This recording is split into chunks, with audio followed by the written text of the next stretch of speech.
we'll begin your reintroduction, because you get introduced to it all the time. The metric system, we only use the metric system in this class, because that's all scientists use. Okay. Well, I say that's all they did. When I went to college, they didn't. They actually used both English and the English system and the metric system. And it really did cause a spaceship to fly into Mars.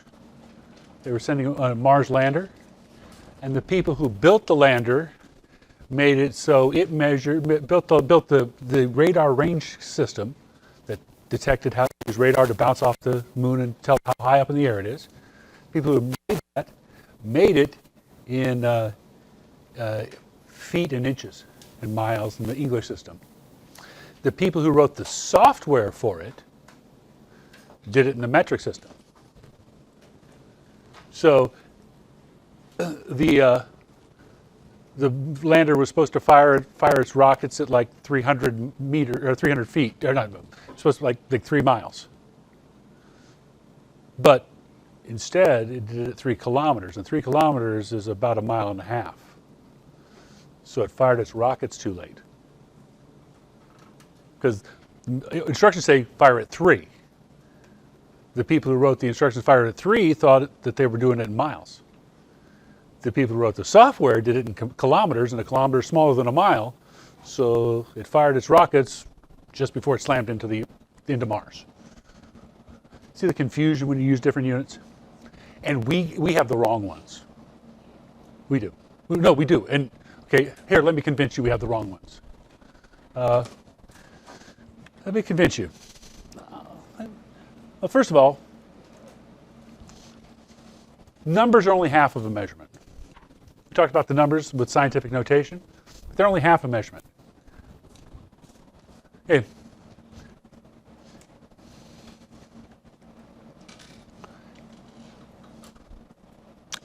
It's 10 long.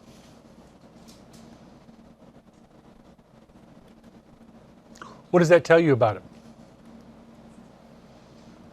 Draw a picture of something 10 long. Could you follow those instructions? No. Draw a line 10. Draw a line 10 long. Couldn't, because you're going 10 what? Mm-hmm. So, have I just convinced you that numbers without units are meaningless? Numbers without units have no meaning. And how do teachers treat answers that have no meaning? They're wrong. If your answer has no meaning, it's wrong, right? So if you leave the units off on a math problem, it's meaningless. Okay? So you need to get the habit of writing it down, because we want our answers to a math problem to be a description of the world. That's the difference between what your math teacher does with numbers and what we do with numbers. In math, numbers are perfect and exist only in your head. To a scientist, numbers exist only in the world. And you're looking at descriptions of the world. The numbers are a way to describe things in the world. Okay? So, now let me convince you that we're using the wrong system. How many feet are in a yard? Well, there's 2 possible answers. Answer number 1 depends on how many people are standing in it. Okay. The other answer is 3. How many feet in a mile? No track people here? 5,280. How many feet in a rod? It's in the English system. Of course, everybody knows it's 16 and a half. What? Okay. So 3, 5,280, 16 and a half. Everybody see the relationship between those numbers? They don't seem to be related at all, do they? Okay. Okay, can you do the math in your head using those numbers. Okay. Okay. So the numbers don't seem to be related to each other, and you can't do the math in your head. That makes this a hard system to use. Ours is hard. We have the wrong one. Okay. The metric system is easier because it's a decimal system.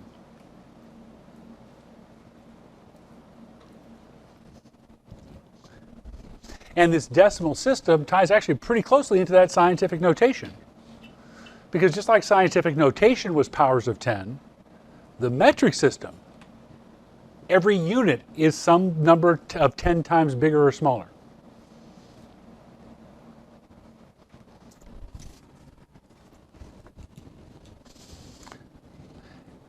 Can you do math with tens in your head? Yeah, I would much rather do a math with 10 than with 5,280.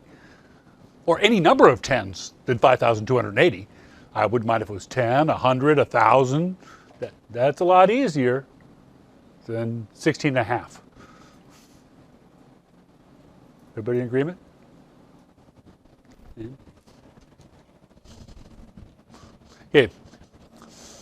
So, why don't we? Well, okay, first of all, in the world, there are 3 countries that don't use the metric system. The United States, Liberia, and Myanmar. And Myanmar's changing. So it's going to be just the United States and Liberia pretty soon.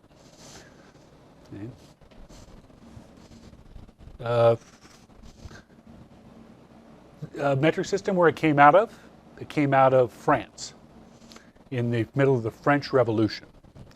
The French Revolution happened just after the American Revolution, and they had a king, and they wanted nothing to do with anything that was a king. Government should be based on natural laws. Measurement should be based on things in nature.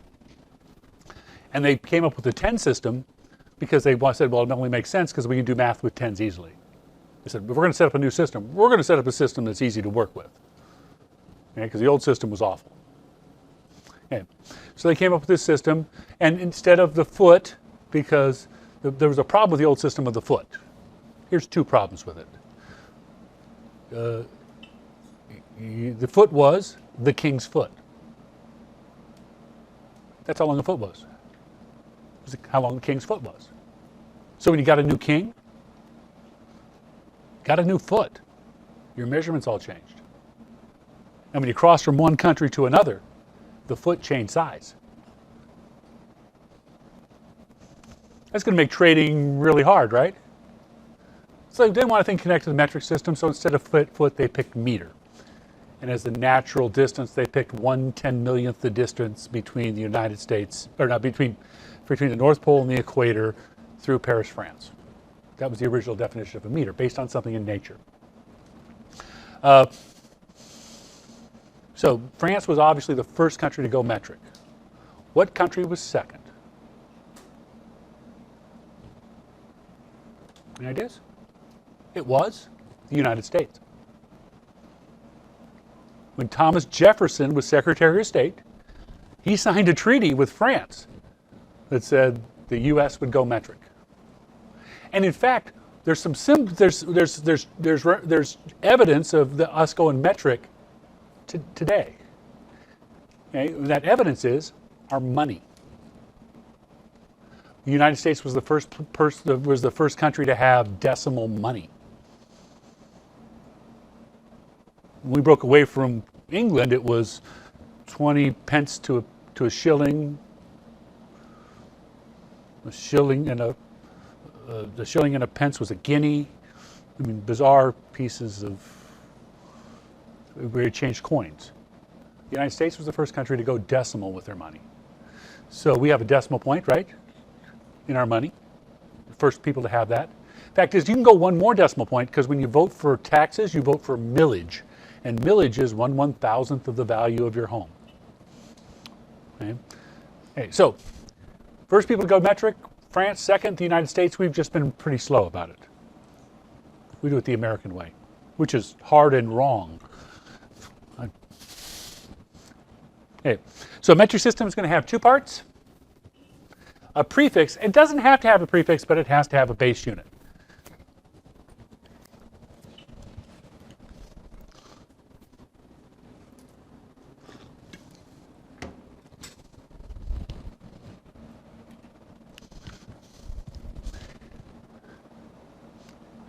And what the prefix does is it tells you how many times to divide or multiply by 10. So if I got a piece bigger than a meter, I'm going to multiply by 10 a certain number of times. If I got a thing smaller than a meter, I'm going to divide by 10 a number of times. See how this 10, like scientific notation, just keeps coming back. It's really just scientific notation in words instead of times 10 to the. It's really what it is. So we need to know the base units. And then we'll learn the prefixes. The beauty is, another messed up system. How many inches in a foot? 12. How many ounces in a quart? 16. Why is one 12, the other one 16? Because they picked it. Okay. But so every different type of unit has a different set of numbers. The metric system uses the same prefix, so the same numbers just get applied to, so you learn one set of base units, one set of prefixes, and you've got the whole system. Ours, every time you change from length to volume, you got to learn a new set of numbers. Then you change to weight, you got a new set of numbers. Where the heck did 2,000 come in? That make sense? So we got different numbers for different pieces. The metric system, they're all the same prefixes. So here's our base units. Base unit of length is the meter. Take me to your meter. It's about this long. Okay, on the other side, it's got a yard. And the yard is this long. So it's about 3 inches longer than a yard, just over 39 inches. 10% bigger than a yard. About. Okay? A little bigger than a yard. And its abbreviation is lowercase m. So this over here is their abbreviation, lowercase m. Mass. Mass is how heavy something is for us. And mass is measured in grams. And a gram is about the weight of a raisin.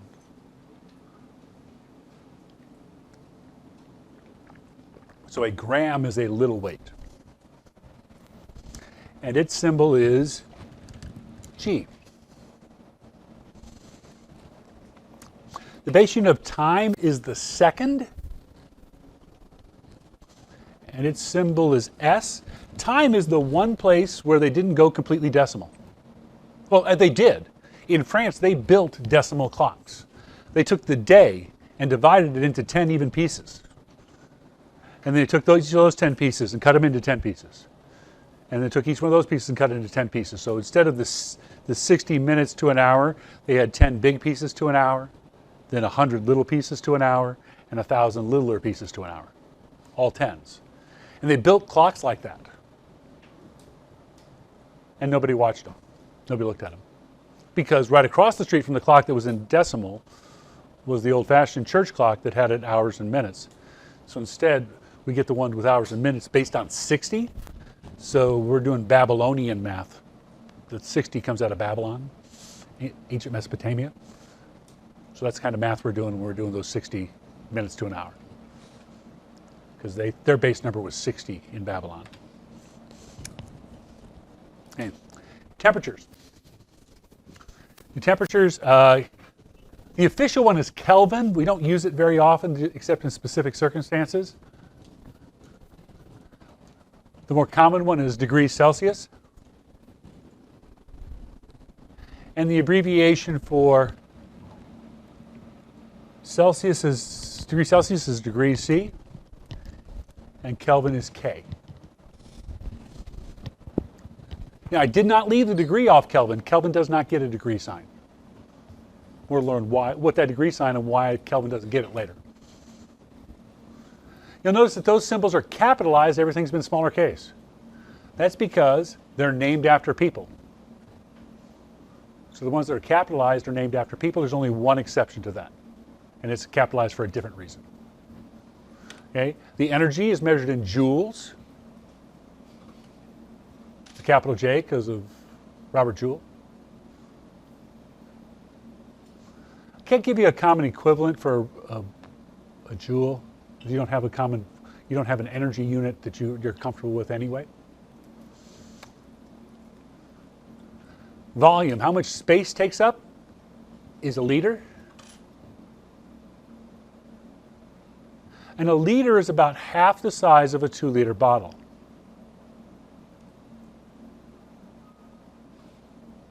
Well, duh. Think about what you're writing. A liter is about half the size of a 2-liter bottle. Of course it would be. It's about a quart in our system, a little bigger than a quart. And it's capitalized with a capital L. Not because there was somebody named Liter, but because of typewriters. Because on old typewriters, this was an L, and this was a 1. Okay, so if you saw this, what is it? Is it 200? Is it 211, or is it 21 liters? Can you tell? See how you get those confused with a typewriter? So instead, you don't get it confused if it's capital L. So the reason why the L is capitalized is because the 1 and the lowercase l look too much alike. Strange reason, but makes sense. The amount of substance. How much stuff you've got. It's called a mole. It's one of the units that you've never used before, but we'll use in this class. And its abbreviation is the worst abbreviation there is. To abbreviate mole, you take off the E.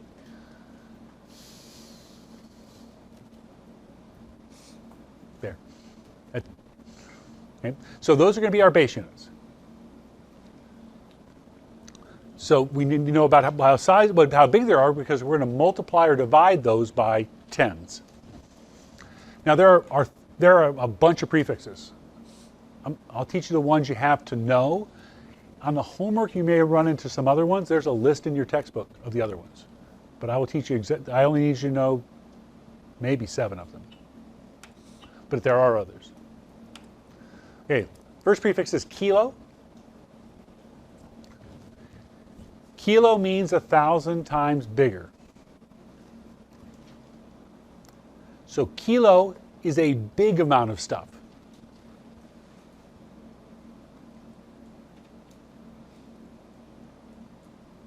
So if I say kilogram, that means 1,000 grams, 1,000 raisins, the weight of 1,000 raisins.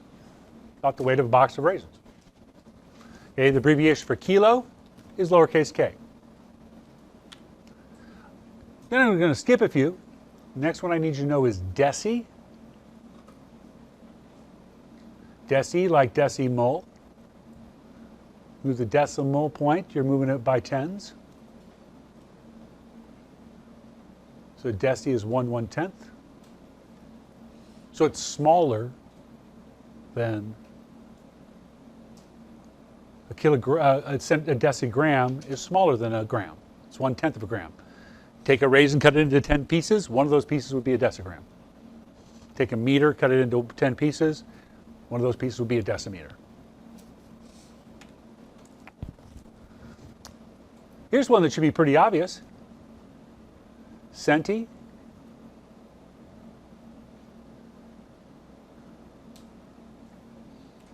This is one we got. This is one we use for our money.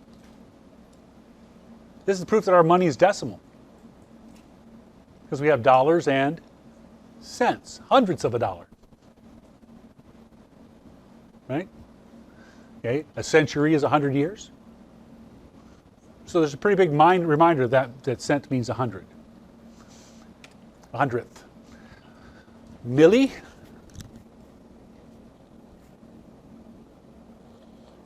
means 1/1000th.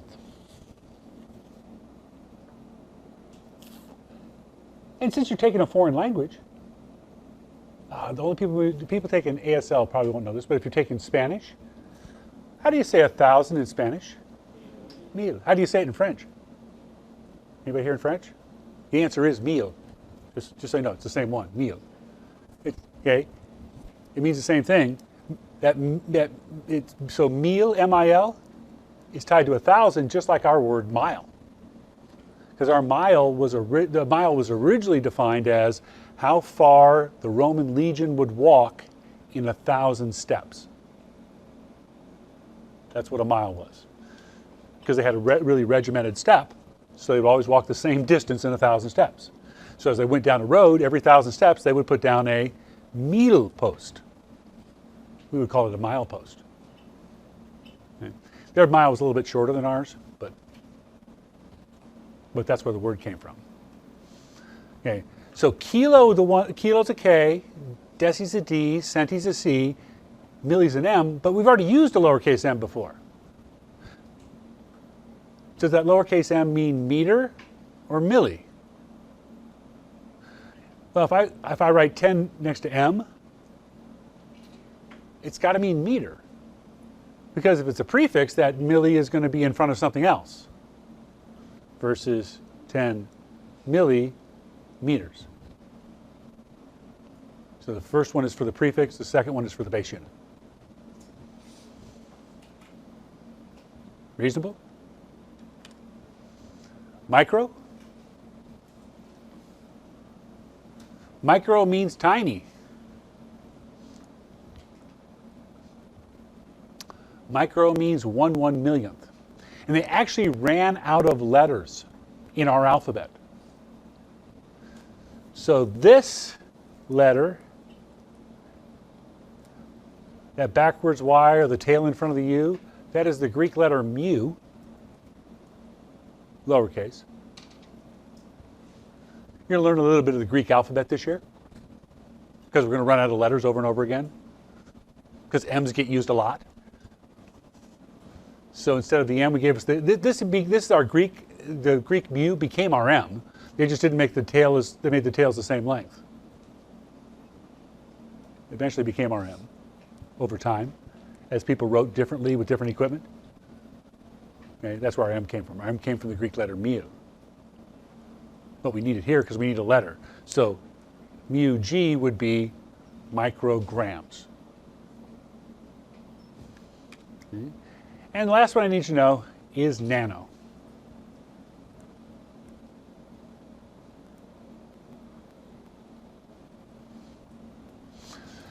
Nano means 1/100000th. So micro stuff you could see in a microscope.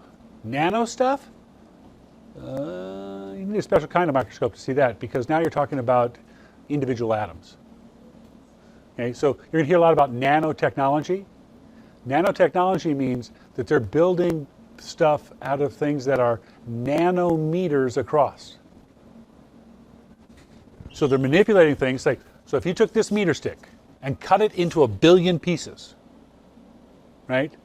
One of those pieces wide would be a nanometer. So you cut it into 1,000 pieces, which is where one of these little lines are. Then you take one of those pieces and cut it into 1,000 pieces. Then you take one of those pieces and cut it into 1,000 pieces.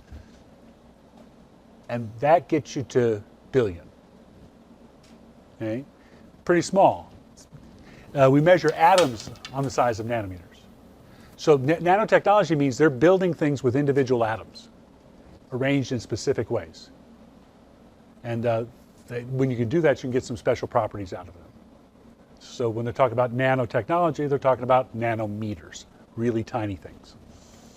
Okay. So a kilometer is about 6/10 of a mile. People use kilometers where we use miles. Drove across Canada this summer. The speed limit was 120 kilometers per hour. Strange to come up on the speed limit sign that said 120. Like, whoa. Works out about 75. And centimeter. So I take that meter and cut it into 100 pieces. Each one's a little less than half an inch. We use centimeters where we would use inches. The millimeter. If I take that meter stick and cut it into 1,000 pieces, each one's going to be just a tiny little narrow, about the width of a wire. That's a millimeter. The wire on a paperclip, how wide it is. That's a good ballpark. Not the whole paperclip, just the wire it's made out of.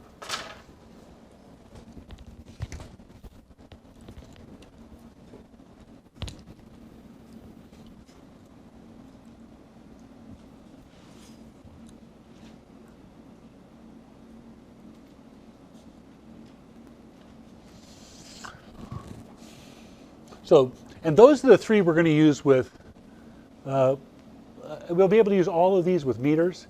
Actually, deci we only use once, and we'll see it pretty soon, actually.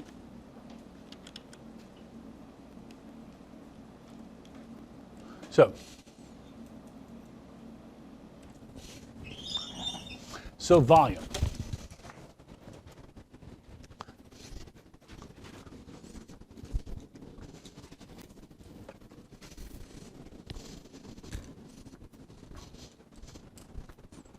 Hey, this is a liter.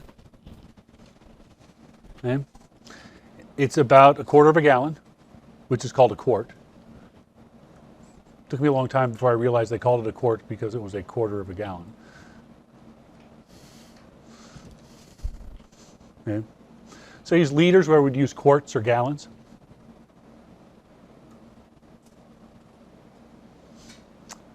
We don't use deciliter or centiliter very often. We immediately go to milliliter. So a milliliter is about 20 drops of water, or about the size of a sugar cube.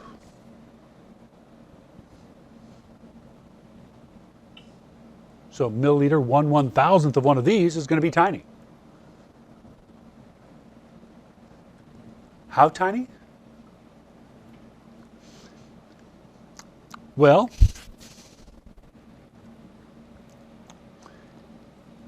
actually, the actual definition, they wanted to define as little as possible when they made the metric system.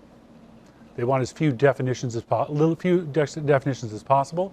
They wanted everything to come from nature with as few definitions as possible. So if you want, you really want to take length and turn it into volume.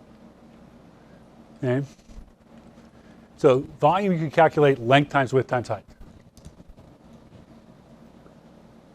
Everybody okay with that formula? You learned the volume formula before? Length times width times height. Okay. So they decided not to use a meter cubed, because the logical one to be used would be a meter cubed, which would be a meter wide, a meter tall, and a meter deep. They found that meter cubed was not a convenient amount. Why? Because when you go to the store, how many meters cubed of soda are you going to buy?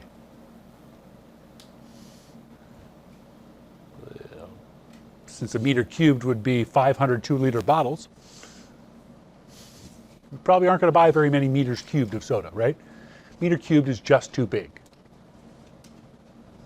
It is. It's big. It's a big box. So instead, they took 1/10 of a meter and made that the cube. 1/10 of a meter cubed. And 1/10 was deci. So it's a decimeter cube. Another name for it is a cubic decimeter.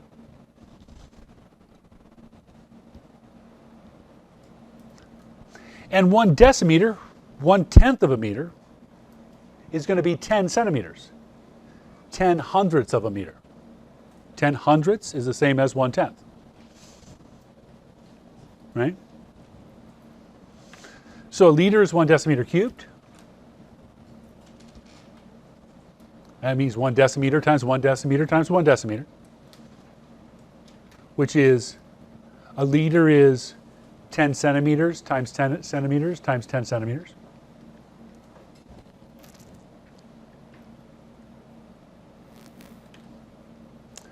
So 10 times 10 times 10 is 1,000.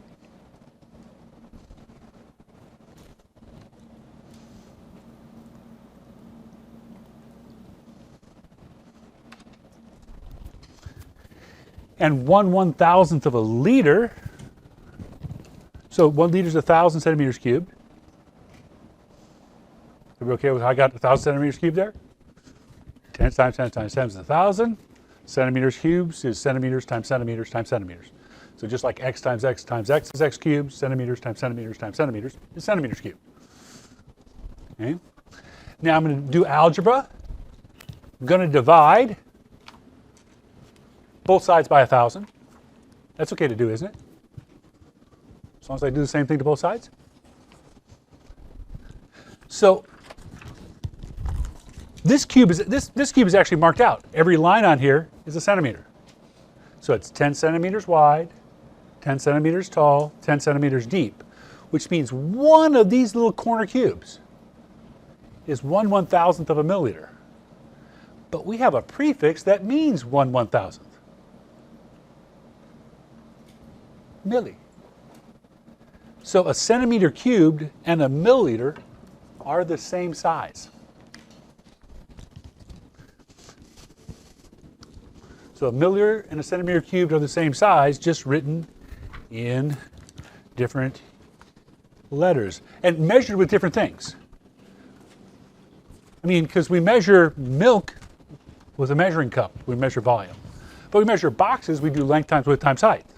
And we get feet squared or cubic feet or cubic inches. Well, the metric system has someplace where that's tied together. 1 milliliter, something you measure with a pitcher, with a cup, is 1 centimeter cubed, something you measure with a ruler. So you can change in between measuring with one device and measure with the other. Really easy because the conversion is 1. Does that make sense? Okay. And mass, oops, need one more. And mass, 1 gram is how much 1 milliliter of water would weigh. A gram is how much that corner cube on here would weigh if it was made of water, and that water was at 4 degrees Celsius. Water changes density a little bit with temperature, so they measured at 4 degrees Celsius. So they wanted to define as little as possible, or they wanted to measure as little as possible. So now they've measured